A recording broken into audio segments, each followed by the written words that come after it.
Hello, everyone, and welcome to another edition of Ask Eric the Conductor. My name is Eric, and today's question comes to us from Amy, and I believe she's on the West Coast. Um, it says, I'm going to the VSO, I assume that's the Vancouver Symphony Orchestra, this season and want to know about Brahms's Symphony Number 2. Great question, Amy.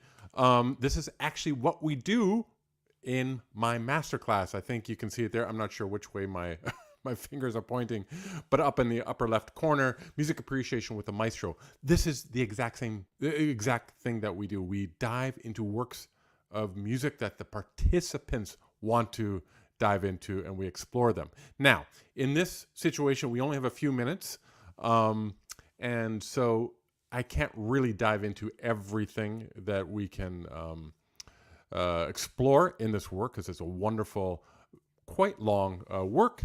But for anyone, I encourage anyone diving into any work, whether they're an amateur, whether they're new to music or new to this piece, or even professionals, I encourage two things. First of all, try to embody the rhythm of the work.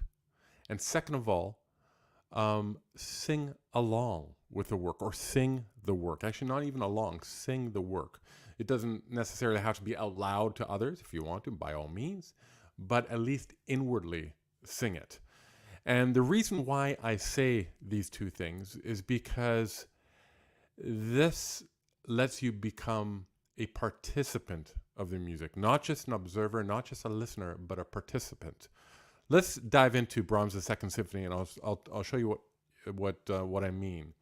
Now, unfortunately, because of copyright for recordings, I can't actually, because it's on Facebook and other places where I'm streaming now, I can't put in live music because it'll be checked, copyright, and taken down. And I understand that completely.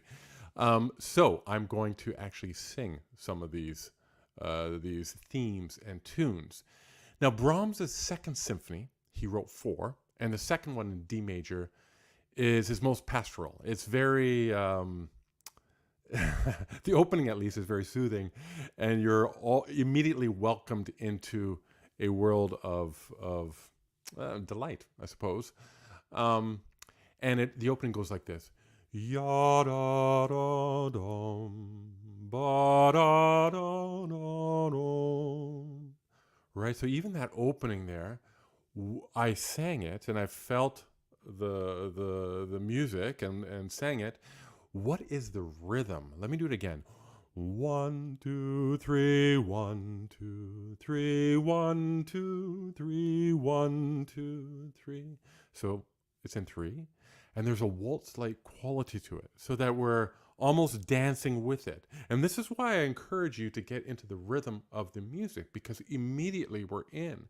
So even when this movement goes on for 10 or 15 minutes, and we're in the middle section, and everything's developing, and it gets a bit chaotic, etc., you still have a rhythmic part of it.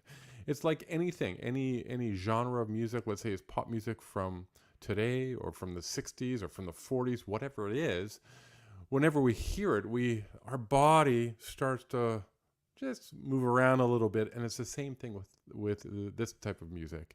You can really get into it. Now, the second movement, so in these large symphonies, generally, not always, but generally the form is, the first movement is a bit longer, and you've got 2, sometimes 3 themes, so main melodies, and transitions between those themes to bridge them.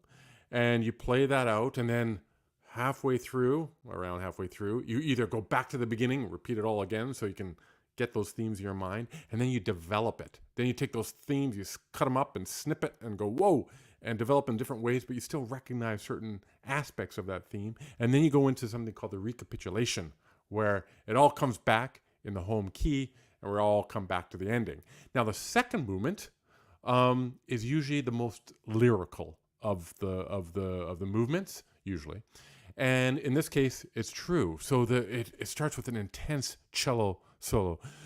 Da yam pam pa do, yo no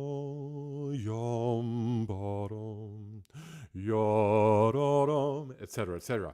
So you feel it. Sing it along with me. 1, 1, 2, 3, 4, 1, 2, 3. Now it's a bit off. You think 1, 2, 3, 4, 1. But Brahms, he's always a little bit of he's got a twinkle in his eye. He starts on the fourth beat. So it's 4, 1, 2, 3. And just by the music, you see how dramatic you feel. You hear, actually participate when you're singing, how dramatic it is. And immediately gets you into the whole sense of that movement. Of course, there's other themes in that movement, but we don't have a lot of time. So we're going to go on to the next movement.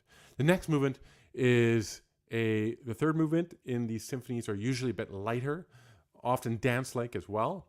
And this one is, there's an oboe solo at the beginning. It goes, yum, bum, ba-da, yum, bum, ba-da, yum, ba-da, de, dum, bum, bum, ya-da, da, dum, bum, bum, bum.